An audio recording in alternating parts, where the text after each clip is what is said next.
పరిస్థితి నెలకొంది. అయితే అధికారుల అలసత్వం కారణంగా సుమారు 14 టన్నుల ఉల్లి నిల్వలు యార్డ్లో పేరుకుపోయాయి. ఇలా కొన్న ఉల్లి కోసం ప్రభుత్వం 2 కోట్లు వెచ్చించింది. అయితే కొన్న ఉల్లి మురిగిపోవడంతో ఏం చేయాలో తెలియక ఇటీవల అధికారులు డంపింగ్ యార్డ్కు తరలించారు. అయితే అనవసరంగా పడేస్తున్నారని ఆరోపణలు వచ్చిన నేపథ్యంలో జిల్లా కలెక్టర్ స్పందించారు. 45 కేజీల బస్తా ఉల్లిని 100 రూపాయలకు పేదలకు ఇచ్చేలా ఆదేశాలు ఇచ్చారు. కలెక్టర్ ఆదేశాల మేరకు వ్యవసాయ మార్కెట్ శాఖ అలాగే మార్కెట్ ద్వారా ఈ ఉల్లి బస్తాలు 100 రూపాయలకు విక్రయించడానికి శ్రీకారం చుట్టారు. అయితే ప్రజల నుంచి ఆశించిన మేర స్పందన అయితే కనిపించలేదు. ఉల్లి మురిగి మొలకెత్తడం, చిన్న సైజులో ఉండటం, అలాగే స్మెల్ రాకపోవడంతో విముఖత చూపుతున్నట్లు తెలుస్తోంది. ఇదే అంశంపై మరింత సమాచారం మా ప్రతినిధి బసవరాజ్ అందిస్తారు. ఉల్లి 100 రూపాయల బస్తా ఇక్కడ విక్రయిస్తున్న పరిస్థితులు వ్యవసాయ మార్కెట్లో ఏదైతే అంటే సరైన అవగాహన లేకపోవడం లేదా సరైనంత ప్రచారం లేకపోవడంతో అనుకున్న స్థాయిలో జనం రాలేదు. ప్రస్తుతం విజువల్స్లో మనం చూస్తూ ఉన్నాము. ఏదైతే మార్కెట్ శాఖ జేడీ గారు అంటే స్లిప్లు ఇస్తూ డబ్బులు తీసుకుంటున్న పరిస్థితి. 45 కేజీల బస్తా 100 రూపాయల చొప్పున 4 కౌంటర్లు ఏర్పాటు చేసి సుమారు 1400 టన్నుల ఉల్లిని విక్రయించాలని అధికారులు అయితే నిర్ణయించారు. ఉదయాన్నే ఏదైతే జిల్లా కలెక్టర్ ఈ ఉల్లి కేంద్రాలను ప్రారంభించి వెళ్ళారు. బట్ ఇప్పుడు 12 గంటలు కావస్తూ ఉంది. అయినా కూడా అనుకున్న స్థాయిలో ప్రజలైతే రాలేదు. సో మురిగిపోయిన ఉల్లి లేదా ఉల్లి సైజు చిన్నగా ఉండడం, సో ఇవన్నీ చూసి కూడా కొంత ప్రజలు విముక్తత చూపుతున్న పరిస్థితి. అధికారుల అలసత్వం స్పష్టంగా కనిపిస్తూ ఉంది. ఒకవైపు ప్రభుత్వం ఏమో మార్కెట్ ద్వారా గిట్టుబాటు ధర కల్పించాలని 1200 ప్రకారం కొనుగోలు చేసిన పరిస్థితి. అయితే ఆశించిన స్థాయిలో ఇక్కడ అధికార యంత్రాంగం పనిచేయకపోవడం, అదేవిధంగా కొనుగోలు చేసిన ఉల్లిని కూడా ఏం చేసుకోవాలో తెలియని పరిస్థితిలో ఇక్కడే ఉంచేసిన పరిస్థితి. మ్యాక్సిమం ఉల్లంతా కూడా అంటే మురిగిపోయిన నేపథ్యంలో ఇక్కడ చూస్తూ ఉన్నాము. అంటే క్వింటాల కొద్ది ఉల్లిని కూడా ట్రాక్టర్ ద్వారా ఇలా ఇక్కడ పనిచేసే లేబర్స్ అంతా కూడా ఎత్తిపోస్తున్న పరిస్థితి. నిల్వ చేసిన చోటే అంటే ఉల్లి అంతా కూడా మురిగిపోయి మొలకలెత్తిన పరిస్థితి మనం చూస్తూ ఉన్నాము. సో ఇలా ఉల్లి బస్తాలో ఒక గడ్డ 2 గడ్డలు ఇలా మురిగిపోతే మొత్తం ఉల్లి అంతా కూడా కుళ్ళిపోయే అవకాశం ఉంది. అదేవిధంగా స్మెల్ పట్టిన పరిస్థితి.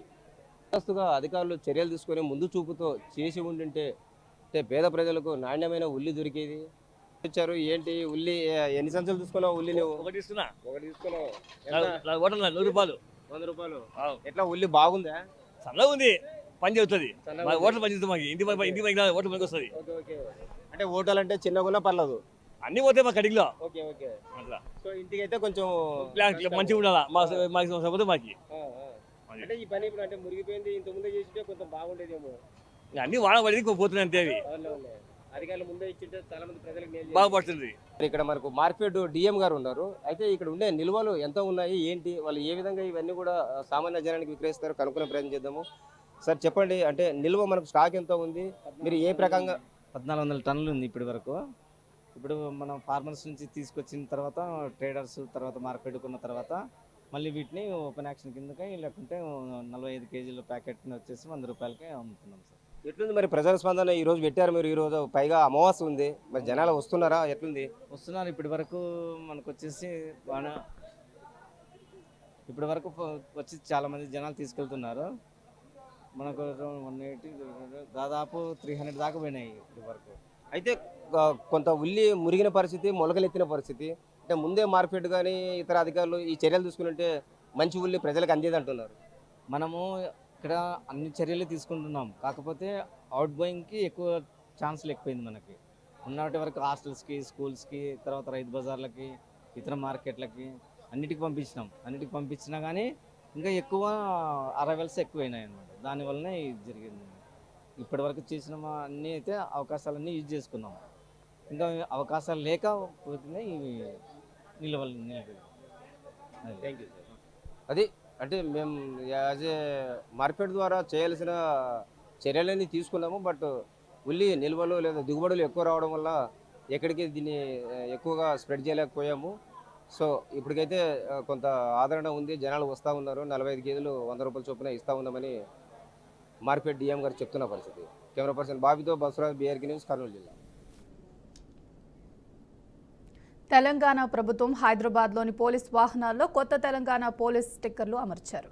రాష్ట్ర విభజన అనంతరం తెలంగాణ పోలీస్ వాహనాలపై ఉన్న పాత టీఎస్ స్టిక్కర్లను తీసివేసి వాటి స్థానంలో టీజీ స్టిక్కర్లను ఇన్స్టాల్ చేయడం జరిగింది. ఈ ప్రక్రియలో మొత్తం 188 పోలీస్ వాహనాలకు స్టిక్కర్లు మార్చడం జరిగింది. ఈ చర్య రాష్ట్ర ప్రభుత్వ అధికారిక గుర్తింపును మరింత బలోపేతం చేయడానికి తీసుకున్న భాగం కాగా పోలీస్ వాహనాలకు కొత్త ఆధునిక రూపాన్ని అందించడమే లక్ష్యమన్నారు.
భద్రాద్రి కొత్తగూడెం జిల్లా అశ్వారావుపేటలో వేలాది ఆదివాసీలు భారీ ర్యాలీ చేపట్టారు. భారత రాజ్యాంగం ప్రకారం లంబాడి, సుగాలి, బంజారా వంటి చట్టబద్ధత లేని జాతులను ఎస్టీ జాబితా నుండి తొలగించాలని డిమాండ్ చేశారు. గిరిజన సాంప్రదాయ వస్త్రాలు ధరించి కొమ్ము నృత్యాలతో నిర్వహించిన ర్యాలీ భద్రాచలం రోడ్ నుంచి ఖమ్మం రోడ్ వరకు సాగింది. ర్యాలీ అనంతరం పోరు గర్జన మహాసభలో పాల్గొని 80 ఏళ్ల తర్వాత కూడా గిరిజనుల రిజర్వేషన్లు పునఃసమీక్షించాలని ప్రభుత్వ దృష్టికి తీసుకురావాలని కోరారు.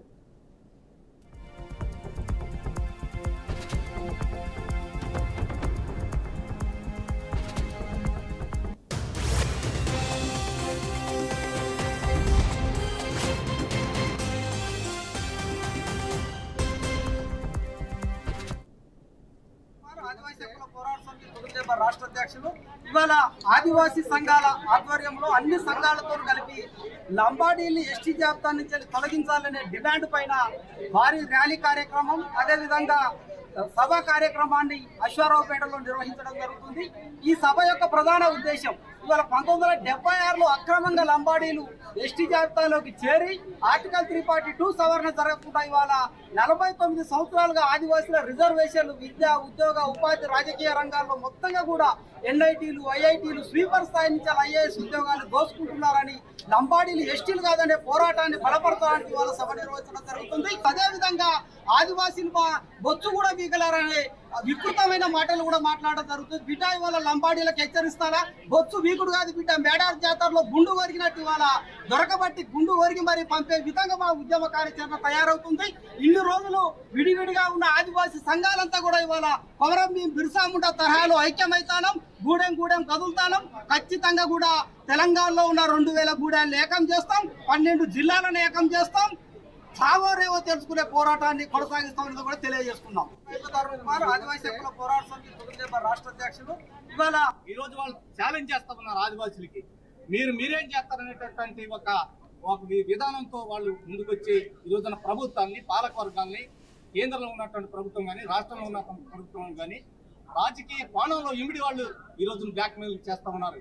దీని మీద భవిష్యత్తులో మరి మొత్తం సంఘాలకు అతీతంగా, రాజకీయాలకు అతీతంగా, పార్టీలకు అతీతంగా ఆదివాసీలందరూ కూడా ఏకతాటికి వచ్చి ముక్త కంఠంతో ఏదైతే మనం లక్ష్యం అనుకున్నామో, ఏదైతే ఈ రోజున మన రిజర్వేషన్లు అనుకున్నామో, ఏదైతే మనకి ఈ రోజున ఈ పాలకవర్గ పార్టీల్లో ఈ పరిపాలన మనకు జరుగుతున్నటువంటి అన్యాయాలు ఏవైతే ఉన్నాయో, ఇవాళ బడ్జెట్ లో చూడండి, ఇక్కడ రాష్ట్రంలో కానీ కేంద్రంలో కానీ బడ్జెట్ లో మన వాటా ఎంత ఇస్తున్నారు, రిజర్వేషన్ లో మన వాటా ఎంత ఇస్తున్నారు, ఉద్యోగాలు మనకి వాటా ఎంత ఇస్తున్నారు అనేది చూసుకుంటే స్పష్టంగా కనపడతా ఉంది. ఈ రోజున స్వాతంత్రం వచ్చి 79 సంవత్సరాలైనా నేటికి కూడా మోసం చేస్తూనే ఉన్నారు, అన్యాయం చేస్తూనే ఉన్నారు.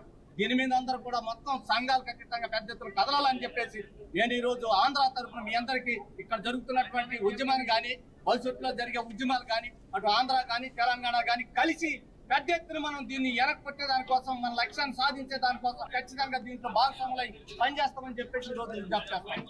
ఈ రోజు వాళ్ళు ఛాలెంజ్ చేస్తామన్నారు. కడప జిల్లా ప్రొద్దుటూరులో అదృశ్యమైన వేణుగోపాల్ రెడ్డి మృతదేహం కుందు నదిలో లభ్యం కావటం కలకలం రేపింది. దుండగులు ఆయనను హత్య చేసి మృతదేహాన్ని నదిలో పడేసినట్లు పోలీసులు ప్రాథమికంగా గుర్తించారు. కుటుంబ సభ్యులు అతనికి డబ్బులు ఇవ్వాల్సిన వారు ఈ దారుణానికి పాల్పడి ఉండొచ్చని అనుమానం వ్యక్తం చేస్తున్నారు. వేణుగోపాల్ రెడ్డి మృతదేహాన్ని పోస్టుమార్టం నిమిత్తం ప్రభుత్వ ఆసుపత్రికి తరలించి కేసు నమోదు చేసి దర్యాప్తు ప్రారంభించారు.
సీఎం రేవంత్ పై మాజీ మంత్రి హరీష్ రావు కీలక వ్యాఖ్యలు చేశారు. కండువాలు కప్పినంత మాత్రాన పార్టీ మారినట్లు కాదని, రేవంత్ రెడ్డి పూర్తిగా బరితెగించి మాట్లాడుతున్నాడని ఫైర్ అయ్యారు.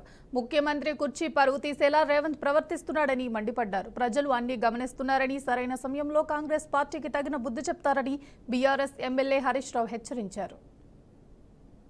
రేవంత్ రెడ్డి ఇలా పూర్తిగా బరిదెగించాడు. ఎవడన్నా బరిదెగించి బజార్లో నిలబడితే ఏమంటాం అని అట్లయిపోయింది రేవంత్ రెడ్డి పరిస్థితి. మొన్న మాట్లాడుతున్నాడు ఆయన, కండువాలు కప్పినంత మాత్రాన పార్టీ మారినట్టు కాదట. కండువాలు మరి ఎందుకు కప్పినాడు?